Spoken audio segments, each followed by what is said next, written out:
Assalamualaikum warahmatullahi wabarakatuh. Innal hamdalillah nahmaduhu wa nasta'inuhu wa nastaghfiruh min syururi anfusina wa min sayyiati a'malina may yahdihillahu fala mudhillalah wa may yudhlilhu fala hadiyalah. Asyhadu alla ilaha illallah wahdahu la syarikalah wa asyhadu anna Muhammadan abduhu wa rasuluh. Muhammad sahbihi wa man tabi'ahu bi ihsan ila yaumil. Amma ba'd. Alhamdulillah, segala puji bagi Allah yang telah menciptakan alam semesta, manusia dan kehidupan, dan telah begitu banyak menimpakan nikmat pada kita, terutama nikmat iman, nikmat Islam, nikmat sehat, tentu saja nikmat hidup itu sendiri, sehingga alhamdulillah usia kita disampaikan oleh Allah Subhanahu wa taala sampai di bulan Ramadan ini. Salawat dan salam juga kita haturkan pada junjungan kita Nabi besar Muhammad Shallallahu Alaihi Wasallam sebagai uswatun hasanah solito dan kita dalam menapaki hidup ini. Mudah-mudahan kita termasuk umatnya yang mengitiba, mengikuti apapun yang dicontohkan oleh baginda Nabi Muhammad SAW, sehingga yang akhir nanti kita berhak mendapat syafaat dan mendapatkan surga yang dijanjikan oleh Allah Subhanahu Wa Taala. Sahabat Sultan Channel yang dimuliakan oleh Allah Subhanahu Wa Taala. Ya, alhamdulillah ya, kita di bulan Ramadan ini kita disampaikan oleh Allah. Dan saya ingin menyampaikan sebuah kultum dengan tema iman, puasa, dan takwa. Sebagaimana di bulan Ramadan ini, ayat yang sering kita dengar adalah surat Al-Baqarah 183 yang menjadi sandaran diwajibkannya kita berpuasa. A'udzubillahi minasyaitonirrajim. Ya ayyuhalladzina amanu kutiba alaikumusiyam kama kutiba alal ladzina min qablikum la'allakum tattaqun. Artinya, hai orang-orang yang beriman, ya ayyuhalladzina amanu, hai orang yang beriman, kutiba alaikumusiyam, telah diwajibkan atas kalian untuk berpuasa. Jadi Allah di ayat ini pertama kali menyebut orang beriman, ya ayyuhalladzina amanu, dan kemudian kutiba alaikumusiyam, kemudian diwajibkan atas kalian berpuasa. Kama kutiba alal ladzina min qablikum, la'allakum tattaqun. Nah, la'allakum tattaqun adalah akhir dari dipardukannya puasa di bulan Ramadan ini, yaitu menjadi menghasilkan orang-orang yang bertakwa. Nah, sahabat Sultan yang dimuliakan Allah Subhanahu wa taala, ya. Jadi posisi iman ini menjadi posisi landasan keberhasilan kita dalam mengarungi bulan Ramadan ini. Ya. Dalam ibadah puasa kita ini posisi iman sangat menentukan akhir apakah kita menjadi la'allakum tattaqun atau tidak. Apakah kita menjadi orang bertakwa atau tidak. Maka posisi iman ini sangat menentukan. Kita sangat paham bahwa ketika kita bicara iman adalah iman yang harus tasdikul jazm, pembenaran yang bersifat pasti. 100% tidak ada sedikit pun keraguan yang bisa diterima oleh akal kita. Yang keimanan itu sesuai dengan realitas. Fakta yang diimani itu sesuatu yang benar-benar nyata. Dan muncul dari adanya dalil atau hujah. Jadi keimanan itu harus akliyah.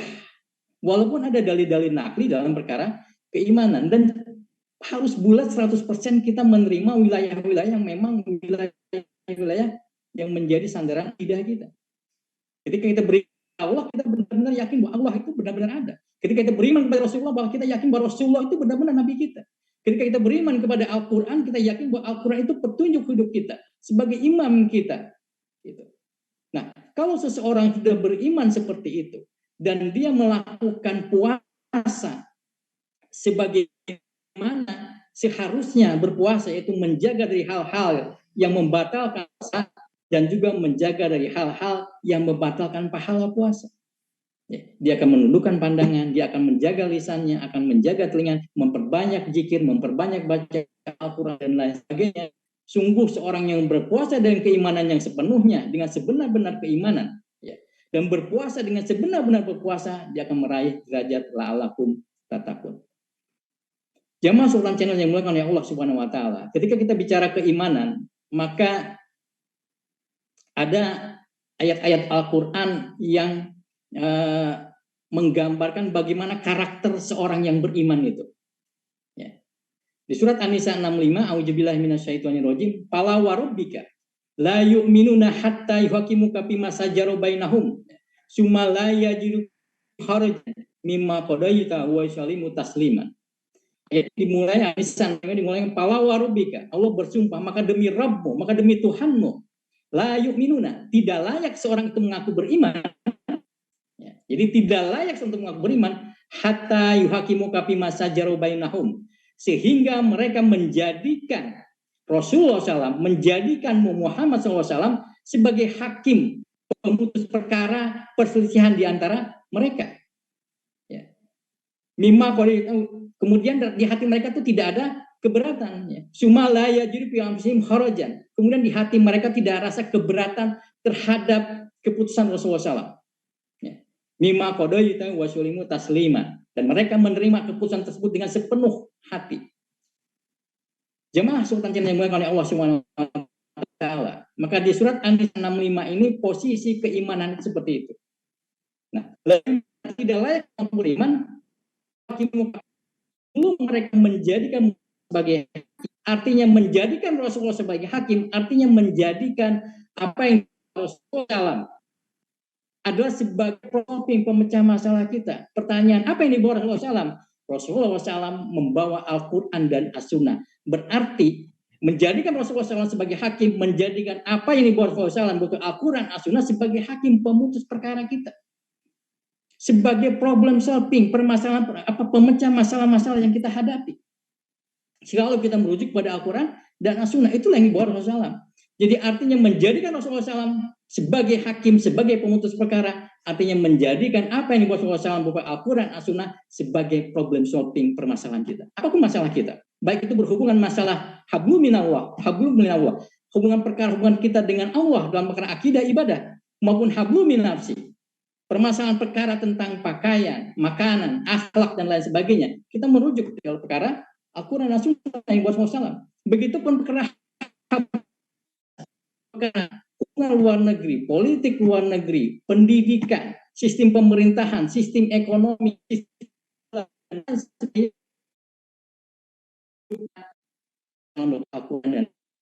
nah itulah karakter orang beriman yang digambarkan di surat An-Nisa 65.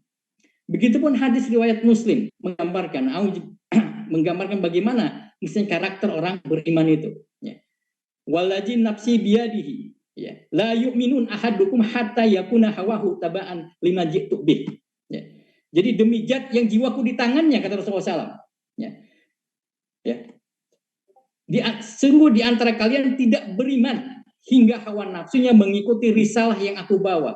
Jadi kata Rasulullah, demi jiwaku yang ada di tangannya, sungguh kalian tuh tidak beriman sampai kalian tuh tunduk kepada risalah yang aku bawa. Apa yang Rasulullah SAW bawa? Al-Quran dan As-Sunnah.